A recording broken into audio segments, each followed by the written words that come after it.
Ishrana ne sme da vam bude opterećujuća i komplikovana. O ishrani treba da vodimo računa, ali na način koji je u skladu sa nama i da je to nešto produktivno i korisno, a ne nešto što nas muči i stvara osjećaj blage nelagode.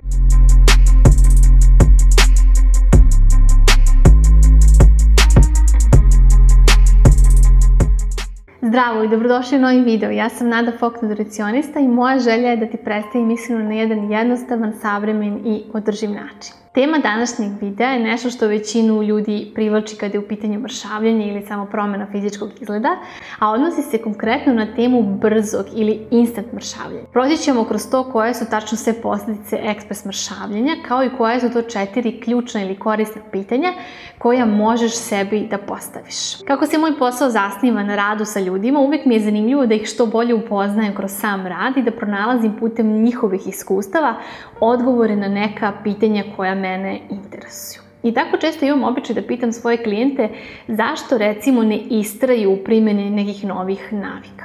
Ovdje recimo mislim na zaista pravilne navike, ne govorimo o instant dijetama. I kod većine odgovor je pa jer ne vidim rezultate brzinom kojom želim. I tu naravno postaje jasno, a to je da većina njih želi brzinski rezultat mršavljenja, ako je moguće po kilogram za par dana. Mi ovdje naravno nećemo govoriti o tome kako da postignete što brže i bezbolnije mršavljenje, već ću vam predstaviti neke klasične rizike i posljedice koje upravo ove instant metode nose, a kojih je zapravo malo ljudi svesno. Dakle, brzi gubitak kilograma, iskreno, to je ono što većina ljudi želi i ako se i vi tako osjećate, znajte da je to sasvim u redu. Sasvim je normalno da nešto sa čime nismo zadovoljni, da želimo toga da se čim pre rešimo. Uopšte sve što poželimo bilo bi super da može instant, od gubljenja kilograma do izgradnje mišića, kreiranja finansijskog izobilja, dobrog zdravlja, sjajnih navika itd. I u suštini neke od navedenih stvari i možemo da postignemo instant putem, ali treba imati na umu da veći i brži rezultat potrebna je veća i brža akcija. Jako često ljudi su fokusirani na taj instant krajnji rezultat, da potpuno zanemare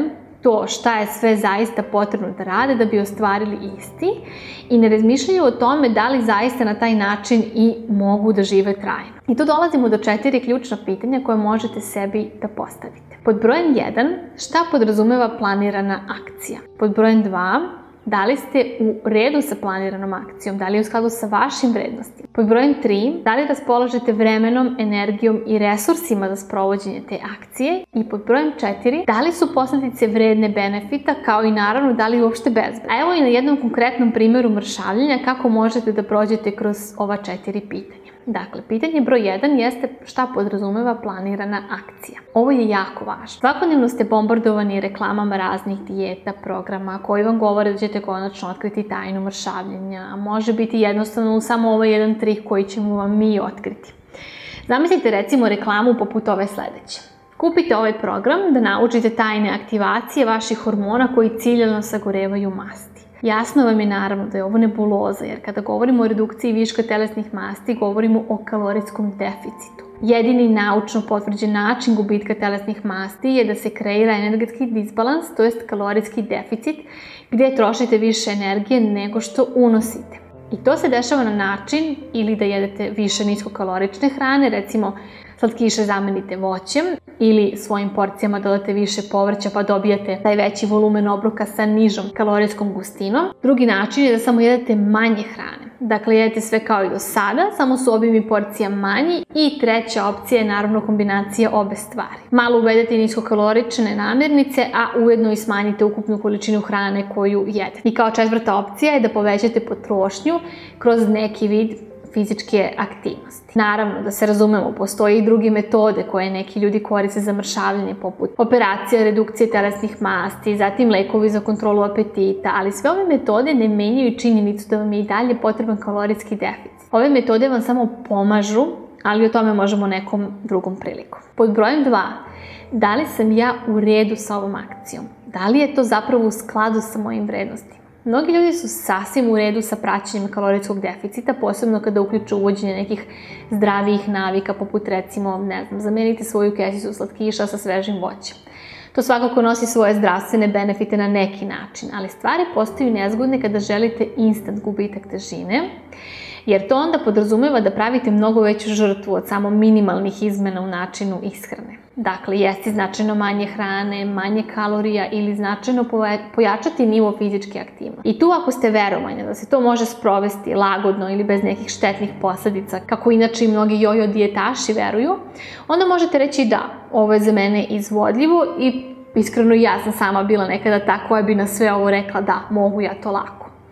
I ja sam se podvrgavala raznim brzim instant rešenjima, ali onog trenutka kada shvatiš i razumeš šta to sve tačno podrazumeva, možda nećeš biti tako brza sa odgovorom da na ovaj deo. Zatim, pod brojem 3. Da li ja imam vreme, energiju i neophodne resurse za ovu akciju? Dakle, brzo instant mršavljenje zahteva određen nivo posvećivanja, zahteva vreme, energiju kao i resurse. Što je intervencija većeg obima, više ćeš biti u svakodnevnim izazovima gdje se ta akcija kosi sa tvojim životnim navikama. Pa tako neko ko ima zahtevan posao, porodicu, mnogo će više osjećati svakim danom uticaj ovako neke akcije nego neko ko ima manje obaveza. Zato će se na ovako nešto pre odlučiti mlađa osoba koja nesumnjivo ima manje obaveza nego recimo neka žena na srednjih godina. Pod brojem 4. Da li su posljedice vredne tog rezultata? Da li bi to što radim bilo zapravo bezbedno? Sa fiziološke strane gledano doći do gubitka mišićnog tkiva i to ne samo malko, već prilično. Sa velikim obimom kalorijskog deficita uz jednako gubljenje masti ide jednako gubljenje mišića. Zatim koštana masa, ono što kao žena nikako ne želiš da izgubiš. A zatim ono što jeste činjenica je da kada pravimo veliki obim kalorijskog deficita, pravimo i deficit mikronutrijenata koje tim kalorijama inače dobijamo. Dobijamo pojačani osjećaj gladi i generalno pojačanu žudnju za hranu. Povećan je rizik za povratom svega kroz prejedanje kasnije i ovo je klasično iskustvo ili proces kroz koji svaki jojo dijetaš prolazi. Jedna klackalica između pothranjivanja do druge krajnosti prejedanja. I kao dodatno važno jeste velika verovatnoća da na kraju imate čak i viši procenat masnog tkiva nego što ste imali pre početka ovako nekog instant režima. I to se javlja kao posljedica držanja restriktivne dijete gdje se sve što izgubite i vrati i bude čak i u većoj meri nego sa početka. Ovo se dešava kod velikog broja onih koji se podvrgavaju instant dijetama, ne kod svih, ali kod dosta ljudi. Pa zamislite samo ovako primenjujete neki drastičniji režim za mršavljenje. Skidate kilograme brzinom munje i osjećate se vrlo motivisano i zadovoljno povodom toga. Ali taj gubitak kilograma nije samo masna masa tela, ujedno gubite i nešto mišićne mase kao i koštane mase. Kada se dogodi onaj povrat nakon završene dijete, dolazi do vraćanja kilaže, ali stvar je u tome da ne dolazi do magičnog vraćanja mišića ili koštane mase, a ovo posebno kod onih koji su fizički slabiji i aktivni, primarno vraćate masti, tako da onda na kraju imate taj efekt da se ukupni procenat masnog tkiva uvećao u odnosu na procenat koji ste imali kada ste isprva započeli sa dijetom. Ovo su recimo neki fizički efekti držanja rigoroznih dijeta, ali jako je važno da spomenemo i ove psihološke efekte. Dakle, većina ljudi koji primenjuju ove rigorozne dijete se osjećaju fizički slabašno naravno, ali jednako mogu i psihički, posebno nakon određenog vremena. To bi recimo bile sledeće stvari. Preokupacija mislima o hrani, pojačani osjećaj takozvane bez kontrole u prisustvu hrane, iritabilnost, simptomi anksioznosti, poremećena slika tela, i lista onda ide u nedogled. I sve zapravo ima smisla. Mi smo kao vrsta opstali jer su naša tela sposobna da prežive neke nehumane uslove poput recimo gladovanja. Ali ono što ostaje jeste da naš organizam ne zna razliku između toga kada mi to radimo sa namerom, kada držimo dijetu ili toga da smo zaista u nekoj situaciji i oskudici hrane. I upravo ovi psihološki efekti ostavljaju dugotrajne posljedice. Većina žena sa kojima ja radim može da kaže da su kroz većinu ovoga navedenog prošle i same. Pa verujem i ti sigurno koja ovo gledaš. Sigurno si probala neku suludu dijetu i onda se u prvih par dana osjećaš ok, imaš jaku volju, ali kako vreme odmiče uviđaš da se zapravo ne osjećaš dobro, da ti je energija slabija, da si razdržljivija i u ostalom da imaš opsedajuće misli o hrani. Sad, verujem da se pitate kao i mnogi pa šta je onda ok? Ako želim, a znam da većina vas to i želi, da redukuje višak telesnih masti, šta i kako onda treba da radi? Ako taj veliki obim kalorijskog deficita nije poželjan, kako onda? Tajna ovog dela je jedenje do 80% sitosti. Dakle, za 20 do 25% jedete manje i to je taj neki bezbedni kalorijski deficit koji kreirate bez da imate bilo koju od ovih navedenih neželjenih situacija.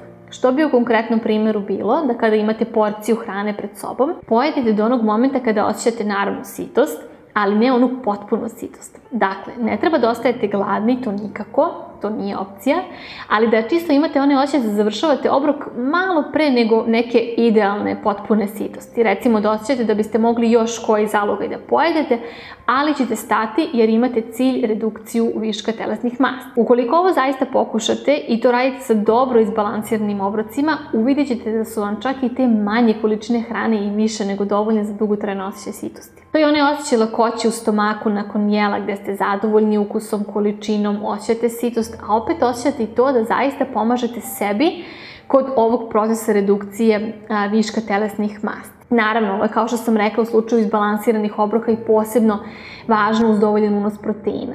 I to kada kažem unos proteina ne mislim na to da sedite i računate gram po gram koliko koja namirnica ima proteina, već da se samo vodite svojim znanjem i prosto logikom da kada jedete neki obrok imate predstavu da li u istinu ima namirnica koja sadrži viši procenat proteina ili ne. Zatim ono što je jednako važno jeste i redovan trening, po mogućstvu sa dodatnim opterećenjem kako bi se što više očuvala mišićna i koštana masa. Dakle, neki najbezbolniji, najefikasniji metod redukcije viška telesnih masti jeste kombinacija manje jela i više fizičke aktivnosti. Manje jela pravite na način na koji je vama najprijatnije. Dakle, ili ćete jesti sve kao i do sada, samo su manje količine u pitanju, ili ćete malo izmeniti namirnice, u prevodu uvesti više voća i povrća, manje nekih masnih mesa, malo ćete smanjiti slatkiše, slaniše, unos alkohola, kao i za šećerene napitke, zamenite ih vodom ili zero napici. To je taj fiziološki deo, ali kada govorimo o psihološkom delu, tu je priča mnogo kompleksnija i nema nekog univerzalnog odgovora poput ovog prethodnog. Dakle, postoje osobe koje lagodno ostvaruju ovaj deficit unosa hrane i pića, primenjuju redovan trening i sve to dobro uklapaju u svoju svakodnevnicu.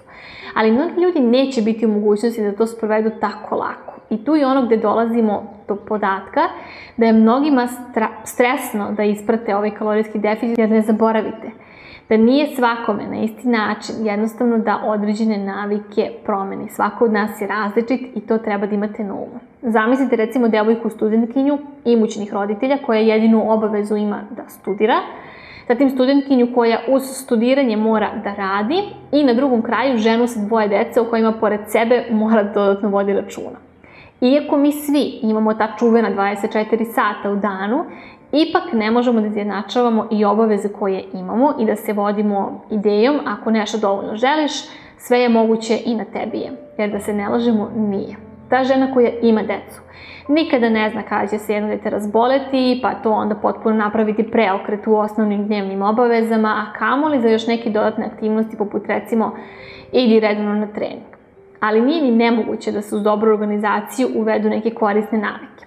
Svakako o tome ćemo u nekom narednom videu.